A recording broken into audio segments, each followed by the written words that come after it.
Students, hydrogen and its compound का topic 23 तक 2023 तक जेई मेन के सिलेबस में था, ठीक है ना। लेकिन इस टॉपिक के वो क्वेश्चंस जो हाइड्रोजन पेरोक्साइड पर बेस्ड हैं, they are still asked in JEE Main. Okay students, सबसे पहला question, 5 gram of zinc is treated separately with an excess of dilute hydrochloric acid and aqueous sodium hydroxide. The ratio of volumes of hydrogen evolved in these two reactions is. Students, सबसे पहले zinc की reaction में लिखता हूं HCl के साथ और NaOH के साथ। ओके, तो स्टूडेंट्स जिंक रिएक्ट करता है डाइल्यूट HCl के साथ, तो बन जाएगा zinc chloride and plus hydrogen gas release होगी। सिमिलरली जिंक की रिएक्शन NaOH के साथ होती है, सोडियम हाइड्रोक्साइड, सोडियम जिंकाइड बन जाएगा Na2 ZnO2 and plus hydrogen gas release हो गई। बैलेंस कर लेता हूं ट्वाइस। स्टूडेंट्स, इन दोनों रिएक्शंस में जितने मोल जिंक के हैं उतने मोल हाइड्रोजन गैस रिलीज हो रही है ना। 1 मोल जिंक 1 मोल हाइड्रोजन, 1 मोल जिंक 1 मोल हाइड्रोजन। तो स्टूडेंट इन्होंने कहा है कि 5 ग्राम जिंक में हमें मोल निकालने, तो स्टूडेंट मोल निकालने की जरूरत है ही नहीं, ठीक है ना। तो 5 ग्राम जिंक अगर हम लेते हैं तो 5 ग्राम जिंक में जितने मोल्स होंगे जिंक के, उतने ही मोल यहां पे हाइड्रोजन गैस निकलेगी और उतने ही मोल इस सेकंड रिएक्शन में भी हाइड्रोजन गैस निकलेगी, यानी रेशियो आ जाएगा student 1:1। Next students question, hydrogen has 3 isotopes A, B, C। देखिए हाइड्रोजन की आइसोटोप है, ये हाइड्रोजन हो गया स्टूडेंट्स, ये हो गया ड्यूटेरियम और ये हो गया ट्राइटियम, ठीक है ना। If the number of neutrons in A, B, C respectively, students number of neutrons की बात करें तो ये स्टूडेंट्स देखिए नंबर ऑफ न्यूट्रॉन्स यहां पे 0, यहां पे 1 और यहां पे 2, तो टोटल इनका सम आ गया 3। Next question, in comparison to zeolite process for the removal of permanent hardness, the synthetic resins method is more efficient as it can exchange both cation as well as anions। Students आप लोग जानते होंगे जैसे जो zeolites हैं, zeolites basically cation exchanger हैं, ठीक है ना। यानी हार्ड वाटर के केटायंस जैसे मान लीजिए कैल्शियम आयन और मैग्नीशियम आयन को रिमूव कर सकते हैं जियोलाइट, एनायन को रिमूव नहीं करेंगे। लेकिन अगर आपको डीमिनरलाइज्ड वाटर चाहिए, यानी केटायन और एनायन से फ्री वाटर चाहिए, तो आपको सिंथेटिक रेजिन लेना है, ठीक है ना। वो मेथड यूज की, इसलिए एफिशिएंट ज्यादा होता है। Next question number 4 students,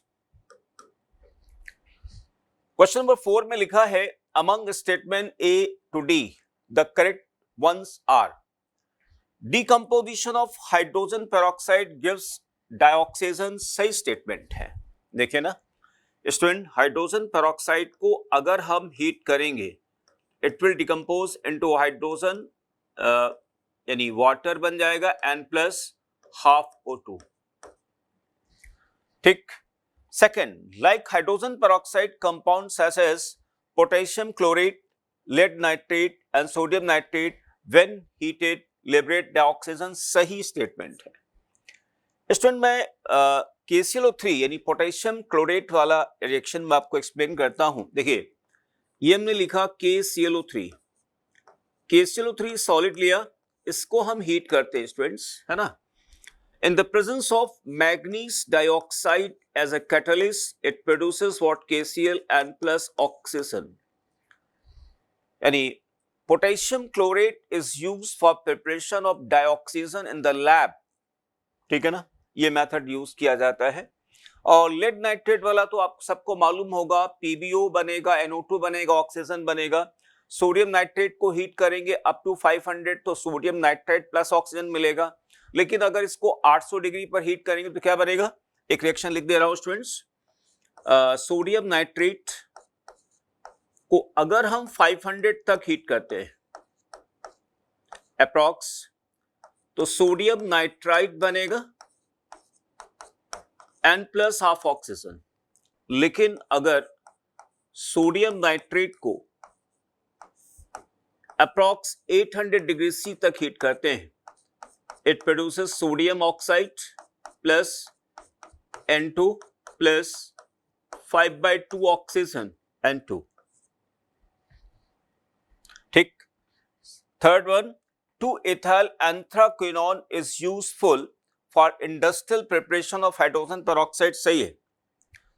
student reaction आप लोगों ने पढ़ी होगी, industrial preparation of hydrogen peroxide. इसमें क्या लेते हैं? 2-ethyl anthraquinone लेते हैं, ठीक है ना। फिर उसका हम हाइड्रोजन के साथ रिएक्शन कराते हैं in the presence of palladium, तो बन जाता है 2-ethyl anthraquinol। और फिर उसका एयर ऑक्सीडेशन कराते हैं तो हाइड्रोजन पेरोक्साइड बन जाता है और 2-ethyl anthraquinone वापस मिल जाता है। Okay, hydrogen peroxide is used for the manufacture of sodium perborate, बिल्कुल सही स्टेटमेंट है। ये रिएक्शन मैं आपको लिख के बता देता हूं एक्चुअली होगा क्या। स्टूडेंट, हाइड्रोजन पेरोक्साइड की रिएक्शन कराते हैं आर्थोबोरिक एसिड के साथ in the presence of alkali, तो यहां पे सोडियम परबोरेट बनता है NaBO3, ठीक है ना। और यहां पर स्टूडेंट्स बेसिकली इसको चाहे ऐसे लिख सकते हैं या इसको ऐसे भी लिखा जा सकता है Na2B2O4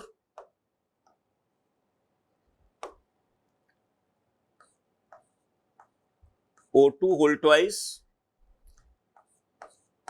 and OH whole 4, ठीक है ना। परबोरेट बेसिकली इसका हम लोग उसमें यूज करते हैं स्टूडेंट्स, ब्लीचिंग पर्पस के लिए यूज करते हैं। ओके, तो answer is A, 1, 2, 3, 4। Next question student, question number 5, hydrogen peroxide in the pure state is.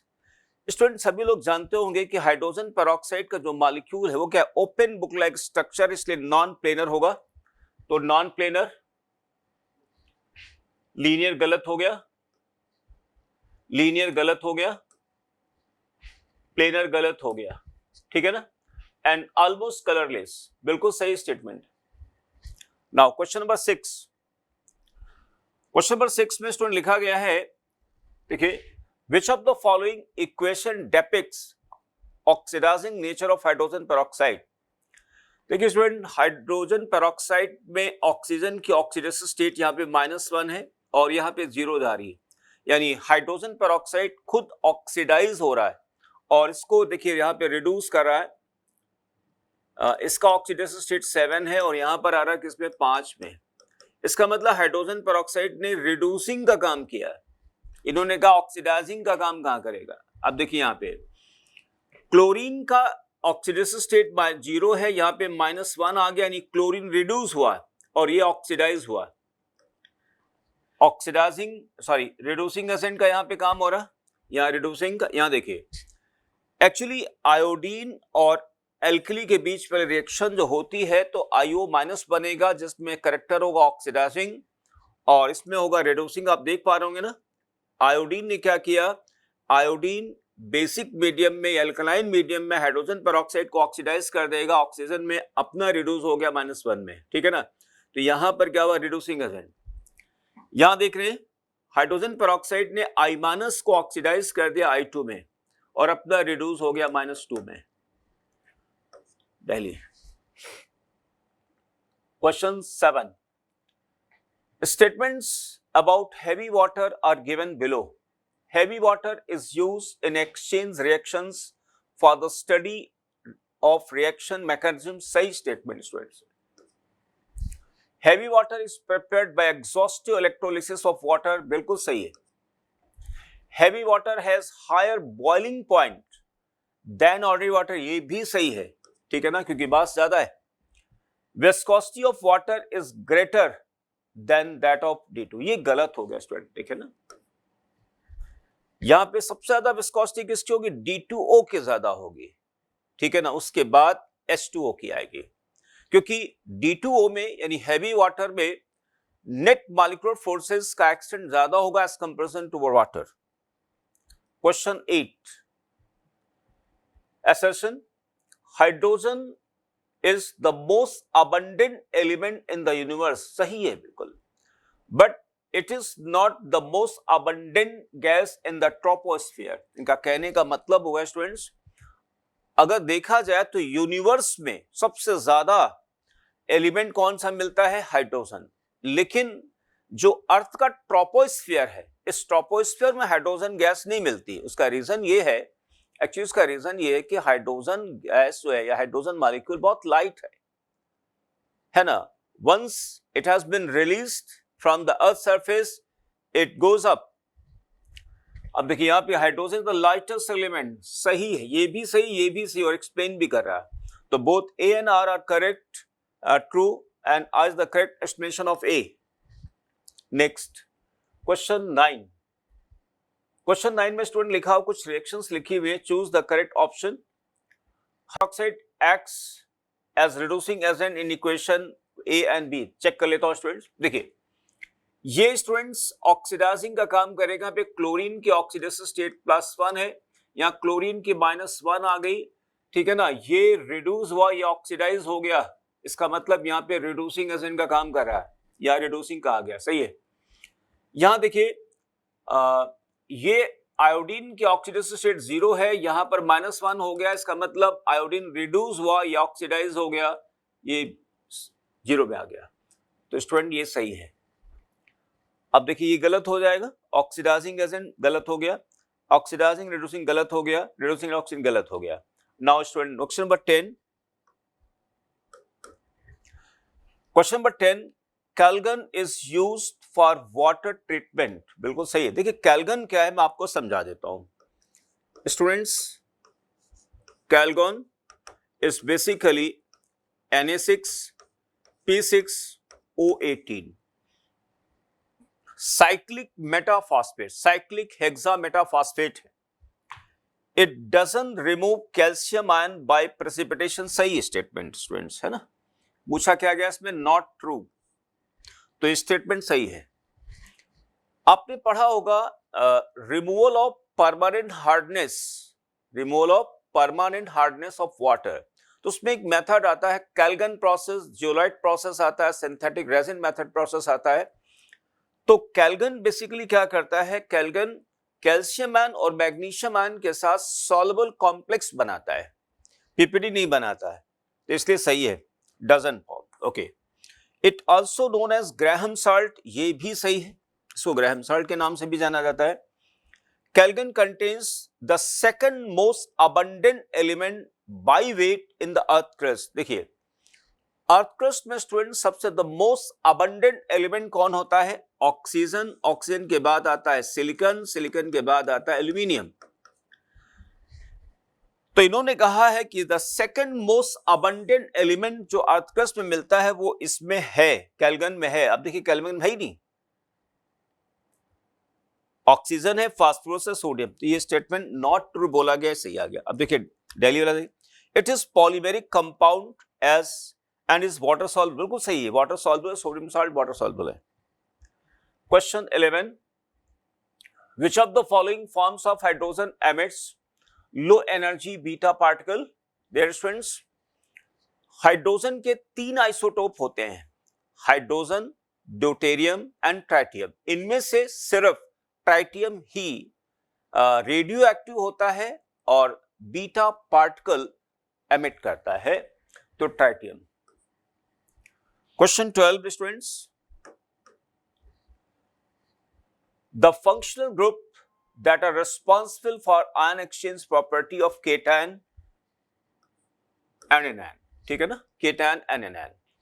तो देखिए यहां पर क्या होगा स्टूडेंट्स, अब इससे बात है, देखिए ये केटायन एक्सचेंजर होगा, यानी इसका जो ये सल्फ्यूरिक ग्रुप है, इसका जो H है ना, वो H हार्ड वाटर में जो भी केटायन प्रेजेंट है उनसे ये H+ एक्सचेंज होगा। और MnH2 का देखिए यहां पर मैं इसको समझा देता हूं क्या होगा, ये RnH2 हो गया, R फॉर हो गया बेटा, यहां पर क्या, ये रेजिन हो गया, R को हमने रेजिन से लिया, इस रेजिन में NH2 ग्रुप है, इसका इंटरेक्शन होता है किसके साथ, वाटर के साथ, वाटर के साथ इंटरेक्शन होता है, तो देखिए बन गया क्या, RnH3 प्लस और बन गया OH माइनस, है ना। और अब क्या होगा यहाँ पे, जैसे मान लिया कोई एनायन प्रेजेंट है स्टूडेंट्स, है ना, मान लिया एनायन वहां पे प्रेजेंट है, सपोज करिए Cl माइनस, है ना, तो अब Cl माइनस क्या करेगा, Cl माइनस से कांटेक्ट में आएगा RnH3 प्लस Cl माइनस, और हाइड्रोक्सिल आयंस क्या होंगे, फ्री हो गए, ये हाइड्रोक्सिल आयन फ्री हो गए, और ये हो गया रेजिन, ये सॉलिड है, ठीक है ना। अच्छा, और वापस में ये बेटा क्या होगा, सॉलिड फॉर्म में आ जाएगा, ये सॉलिड आ गया, ये सॉलिड में रहेगा और ये सॉलिड ही रहेगा स्टूडेंट्स, ओके। तो यानी RnH2 ग्रुप ने क्या किया, जो है वो बेसिकली एनायन एक्सचेंजर, ये वाटर में प्रेजेंट है, और ये आ गया यहां पे किसका, केटायन एक्सचेंज, आंसर ये आएगा। Next question 13, hydrogen peroxide can act both oxidising and reducing agent in basic medium, बिल्कुल सही स्टेटमेंट है। देखिए hydrogen peroxide can act as oxidising as well as reducing agent in acidic as well as basic medium, बिल्कुल सही statement है। In the hydrogen economy the energy is transmitted in the form of dihydrogen, ये भी सही है। देखिए student मैं आपको समझा देता हूं, देखिए हाइड्रोजन को एज ए हम फ्यूल इस्तेमाल कर सकते हैं, ठीक है ना। मान लिया कोई पावर प्लांट हम बना रहे हैं, एक सोर्स है, सोर्स कोई है जहां से हमें सपोज करिए 500 या 600 या 1000 किलोमीटर दूर जाके hydrogen based power generation station हमने बना रखा है, तो हाइड्रोजन को वहां कैसे ट्रांसपोर्ट करेंगे, in the form of cylinders, है ना। तो यानी in the form of transmitted the hydrogen, यानी हाइड्रोजन को ट्रांसमिट किया जाएगा from source of production to the what power generation in the form of what dihydrogen. False, option A गलत हो गया क्योंकि दोनों फॉल्स लिखे हैं, B Bombay. Now question number 14, correct statement about hydrogen peroxide are use in the treatment of effluent, सही statement है। देखिए स्टूडेंट सीवेज ट्रीटमेंट जहां किया जाता है, जो शहर का जो सीवेज जहां कलेक्ट होता है, तो वहां पर क्या करते हैं, पहले उसमें हाइड्रोजन पेरोक्साइड डालते हैं ताकि उसका एरोबिक डिकम्पोजिशन हो बैक्टीरिया के द्वारा। तो ऑक्सीजन कौन सप्लाई करेगा, हाइड्रोजन पेरोक्साइड करता है। अदरवाइज क्या होगा स्टूडेंट्स, जो बैक्टीरियाज हैं वो क्या होंगे, वाटर का ऑक्सीजन यूज कर लेंगे, है ना, इसलिए वहां पे हाइड्रोजन पेरोक्साइड को डाला जाता है। Use as both oxidising and reducing agent, ये भी सही स्टेटमेंट है, okay. Two hydroxyl groups lie in the same plane, गलत हो गया। ओपन बुक लाइक स्ट्रक्चर, ये गलत हो गया स्टूडेंट्स। मिसविल विद वाटर, बिल्कुल सही है, वाटर के साथ बहुत इसलिए हाइड्रोजन बॉन्ड बना लेगा, तो आंसर इज ABD, आंसर आ जाएगा student B Bombay, ABD। Question 15, the last question of this video, the incorrect statement about heavy water is oblique are use as moderator nuclear reactor, सही। आप सब लोगों ने पढ़ा होगा कि हैवी वाटर को यूज किया जाता है as a moderator, obtain as a by product in fertiliser industry, बिल्कुल सही स्टेटमेंट है। फर्टिलाइजर इंडस्ट्रीज में students as a by product मिलता है, use for the study of reaction mechanism, सही है, ओके। अच्छा हमें इनकरेक्ट बताना, okay. Has high dielectric constant, student देखो यहां गलत हो गया, ये आएगा आंसर, है ना, ये आंसर आएगा। तो आंसर इसका क्या होगा स्टूडेंट? ये नहीं, ये टिक स्टिक को आप मत समझना, सर ने जो है इसको ओके कर दिया है ना, ओके। तो इन्होंने पूछा इनकरेक्ट, इनकरेक्ट में स्टूडेंट आ जाएगा। मैं आपको बताता हूं स्टूडेंट, जैसे मान लिया डाइलेक्ट्रिक कांस्टेंट की अगर हम बात करें, डाइलेक्ट्रिक कांस्टेंट वाटर का सबसे ज्यादा होगा, उसके बाद हैवी वाटर का आएगा एंड लास्टली हाइड्रोजन पेरोक्साइड का आएगा। इसका आता 78.39, 78 पॉइंट समथिंग है स्टूडेंट, आई थिंक 07 के आसपास है स्टूडेंट्स, इस तरीके से, ठीक है ना, 70 के आसपास है, और इसका आता है 70.7, ठीक है ना। मतलब इसमें सबसे ज्यादा वाटर का आएगा, हेवी वाटर का आएगा, देन हाइड्रोजन पेरोक्साइड आएगा, right. Okay, I think it is 09 इस तरीके से, okay. So students, this video completes set of 15 questions. Thank you students.